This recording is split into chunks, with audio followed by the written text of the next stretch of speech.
Hello students, আশা করছি তোমরা ভালো আছো। তোমাদের লক্ষ্য কি? মাধ্যমিক 2023, অর্থাৎ 23-এর কথা মাথায় রেখে তোমাদের জন্য মাধ্যমিক জীবনবিজ্ঞানের বংশগতি অধ্যায়ের বিগত মাধ্যমিক বছরগুলিতে যে সমস্ত কোশ্চেনগুলো এসেছে সেগুলি তোমাদের সামনে তুলে ধরলাম। আশা করছি ভিডিওটা ভালো লাগবে। প্রথমে সংক্ষিপ্ত প্রশ্নোত্তরগুলো দেখে নাও। প্রথমে 2 দাগের কোশ্চেনটা দেখো, জিন বলতে কী বোঝো? এটা মাধ্যমিক 13-র কোশ্চেন। উত্তরটা দেখে নাও।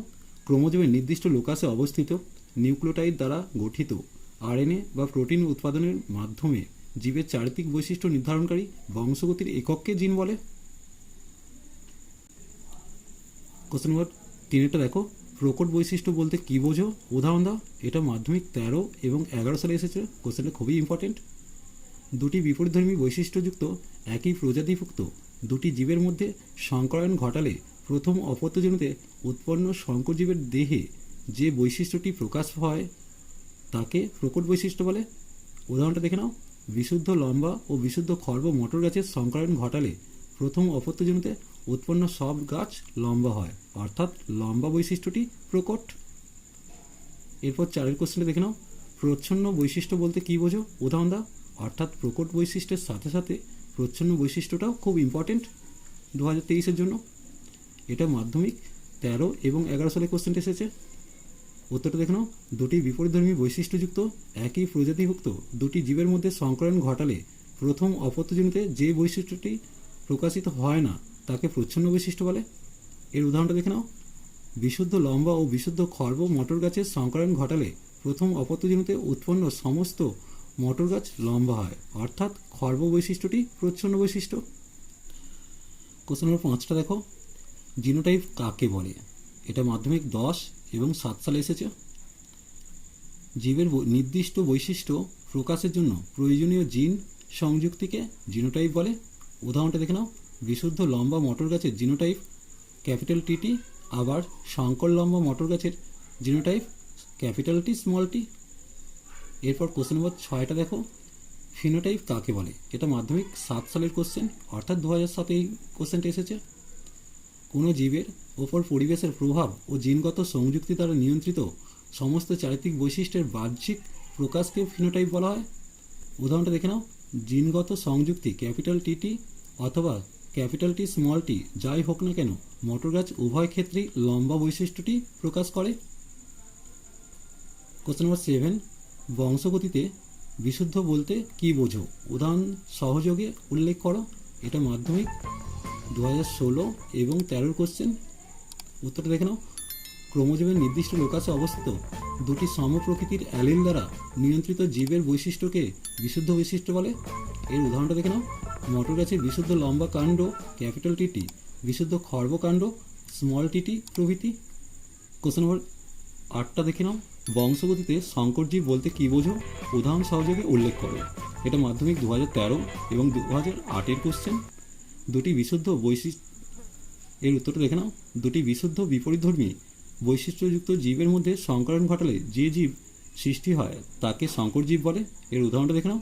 বিশুদ্ধ লম্বা ও বিশুদ্ধ খর্ব মটর গাছের সংকরায়নের ফলে F1 জনিতে সংকর গাছ সৃষ্টি হয়। এর সাথে একটা কোশ্চেন তোমরা এক্সট্রাভাবে করে নিও। কোশ্চেন নম্বর 9, এক সংকর জনন কাকে বলে? এই কোশ্চেনটা খুবই ইম্পর্টেন্ট। একজোড়া বিপরীতধর্মী চারিত্রিক বৈশিষ্ট্য সম্পন্ন জীবের মধ্যে সংকরায়ন ঘটানো হলে তাকে এক সংকর জনন বলে। এর উদাহরণটা দেখে নাও। একটি বিশুদ্ধ কালো অর্থাৎ ক্যাপিটাল বিবি গিনিপিগের সঙ্গে একটি বিশুদ্ধ সাদা অর্থাৎ স্মল বিবি গিনিপিগের সংকরায়ন হচ্ছে এক সংকর জননের পরীক্ষা। এরপর কোশ্চেন নম্বর 10টা দেখে নাও। মেন্ডেল তার বংশগতি সংক্রান্ত পরীক্ষার জন্য মটর গাছ নির্বাচন করেছিলেন কেন? এই কোশ্চেনটা 2014, 2012, 2010, 2009, 2008 এসেছে, অর্থাৎ এই কোশ্চেনটা তোমাদের কাছে খুবই ইম্পর্টেন্ট। উত্তরটা দেখে নাও। মেন্ডেল বংশগতি সংক্রান্ত পরীক্ষার জন্য মটর গাছকে নির্বাচন করেছিলেন কারণ 1 নম্বর, মটর গাছের অনেক সুস্পষ্ট বিপরীতধর্মী বৈশিষ্ট্য বর্তমান।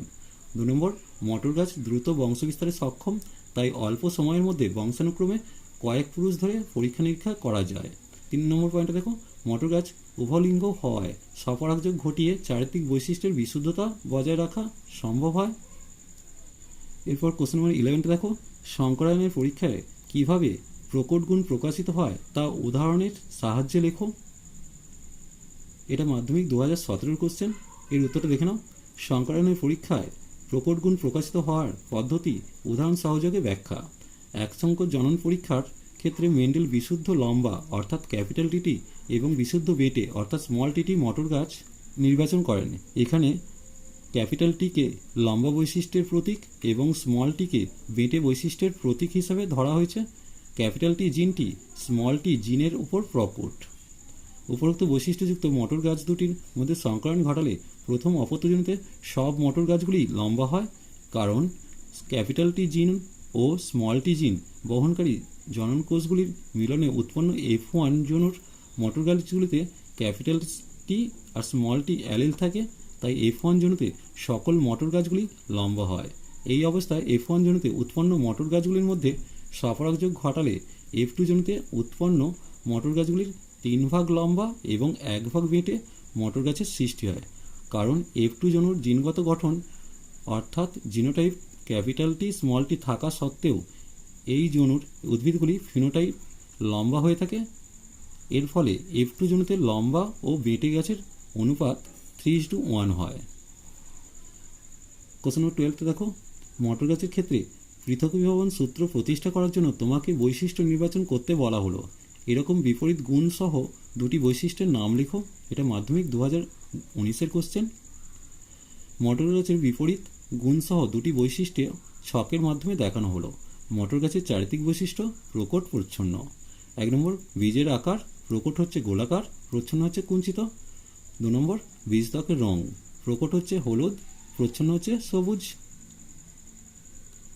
এরপর 13 নম্বর কোশ্চেনে দেখো।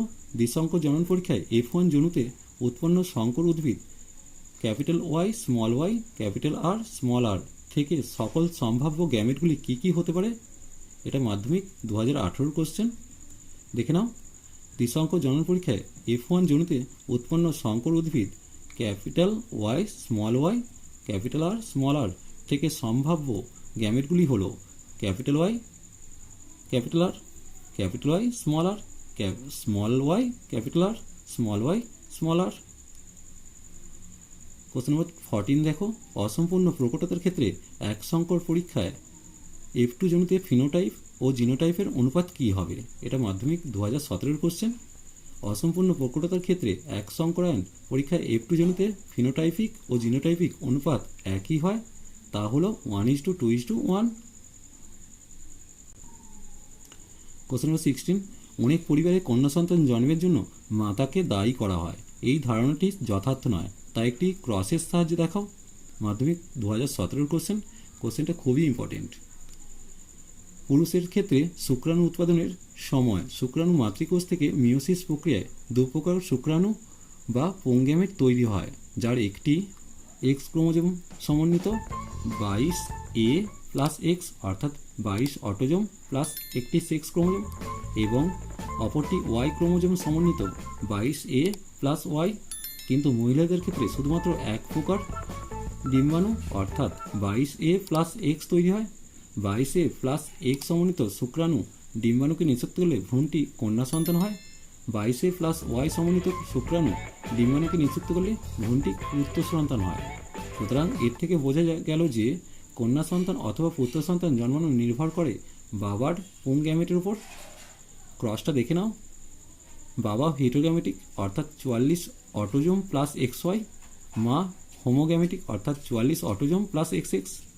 এক্ষেত্রে বাবা থেকে দুটো গ্যামেট তৈরি হচ্ছে, কী কী না 22A plus X 22A plus Y, আর মায়ের থেকেও দুটো গ্যামেট তৈরি হচ্ছে, সেক্ষেত্রে একই প্রকার গ্যামেট অর্থাৎ 22A প্লাস X তৈরি হচ্ছে। এদের মধ্যে ক্রস হলে কি হচ্ছে না কন্যা সন্তানের ক্ষেত্রে 44A প্লাস XX আর পুত্র সন্তানের ক্ষেত্রে 44A প্লাস XY। এর থেকেই বোঝা যায় যে কন্যা সন্তান জন্মানো পুরোপুরি বাবার উপর নির্ভর করে। বংশগতি চ্যাপ্টার রচনাধর্মী প্রশ্ন নিয়ে খুব শীঘ্রই হাজির হব। আশা করছি ভিডিওটি ভালো লাগবে। ভালো লাগলে লাইক শেয়ার ও কমেন্ট করো, পারলে চ্যানেলটিকে সাবস্ক্রাইব করে নিও।